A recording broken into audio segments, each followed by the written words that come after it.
Assalamualaikum warahmatullahi wabarakatuh. Shalom, Om Swastiastu, Namo Buddhaya, salam kebajikan bagi kita semua. Perkenalkan, kami dari kelompok 8 Praktikan Sistem Produksi 2022 dan pada kesempatan kali ini kami akan menjelaskan mengenai perhitungan peramalan metode moving average. Sebelumnya, izinkan kami memperkenalkan diri. Saya Yudhistira Adinatra bersama anggota saya. Saya Rizky Fidrianto. Halo, nama saya Novita Yuliani. Halo, saya Nabila Khairunisa Zahra. Saya Fariski Faturrahman. Berikut mengenai penjelasan moving average. Silahkan disimak.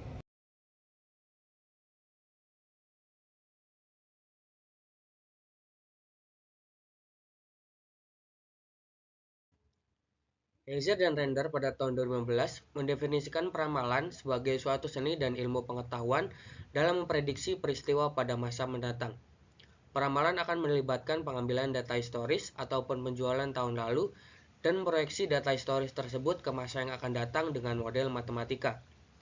Metode peramalan terdapat 3, yaitu metode eksponensial yang terbagi menjadi metode eksponensial single dan double, metode regresi linear, dan metode moving average. Pada kali ini kami akan membahas metode peramalan moving average. Nah, moving average. Metode ini digunakan jika pola data bersifat acak namun pergerakannya masih stabil.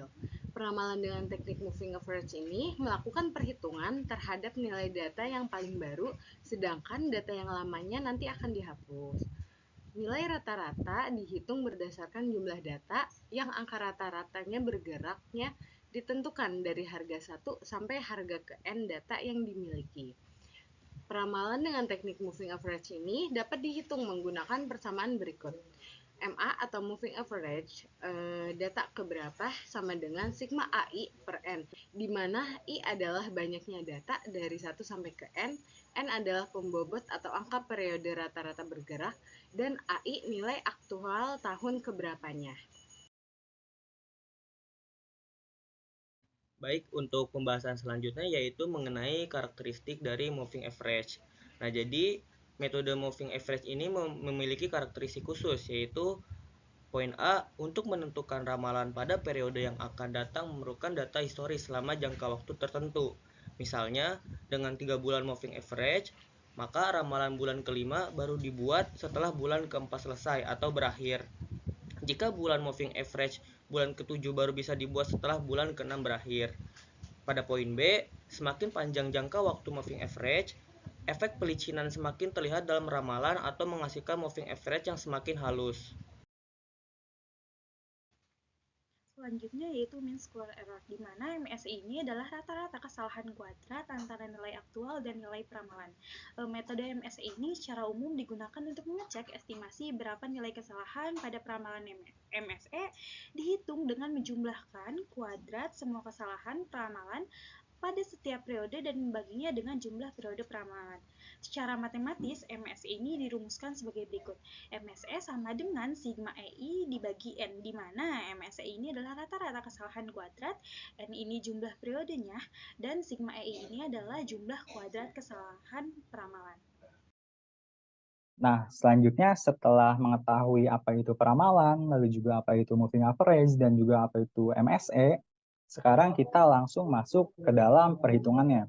Di mana di sini sudah saya siapkan, di sini ada data demand. Data demand ini merupakan, kita anggap bahwa data demand ini merupakan data historis gitu.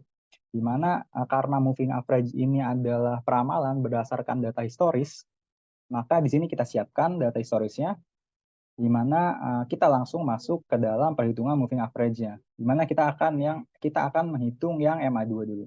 Di mana cara menghitungnya adalah dengan cara merata-ratakan, ini karena 2, maka merata-ratakan 2 data historis untuk menentukan peramalan di periode setelah kedua tersebut gitu. Jadi di sini kita gunakan dua data historis, kita jumlahkan keduanya, lalu kita rata-ratakan. Nah, setelah itu kita dapatkan hasil dari MA2-nya. Setelah itu untuk ke bawahnya ini sama semuanya rumusnya, maka kita tinggal tarik saja. Lalu untuk MA 2 kali 3 ini maksudnya adalah meramalkan 3 data historis berasalkan dari MA 2 ini gitu. Maka di sini kita lakukan perhitungannya di mana ketiga data sebelumnya itu kita jumlahkan terlebih dahulu, lalu nanti kita bagi dengan 3.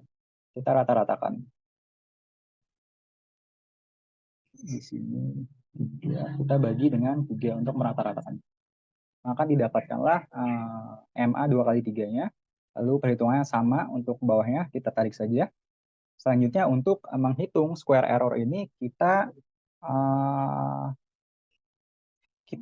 cari selisihnya antara dari hasil perhitungan peramalan ini dengan data aktualnya gitu.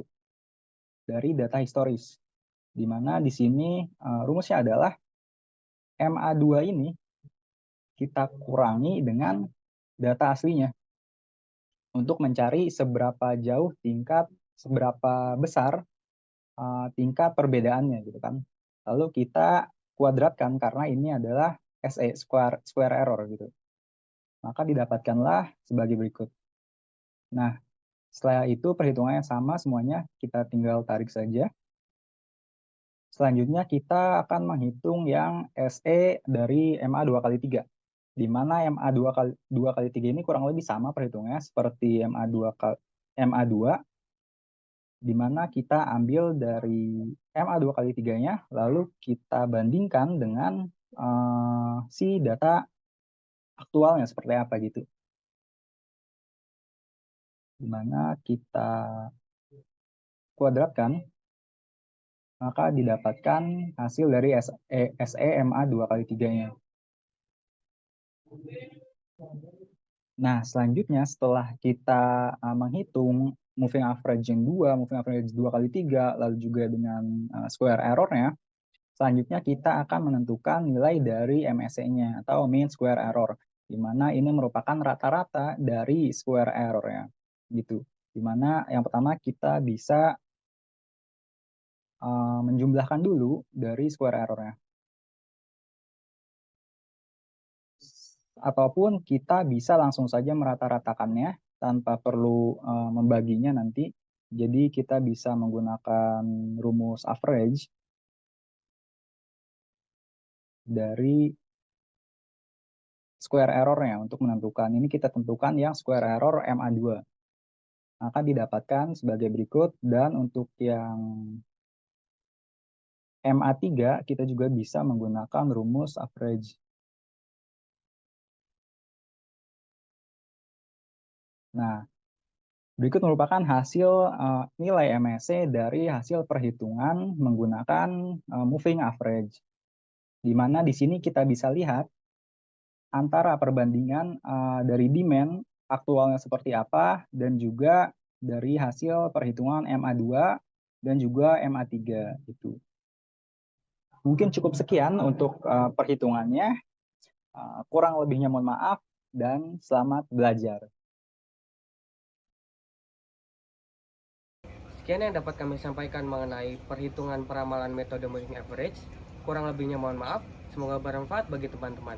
Wassalamualaikum warahmatullahi wabarakatuh. Bye. Bye.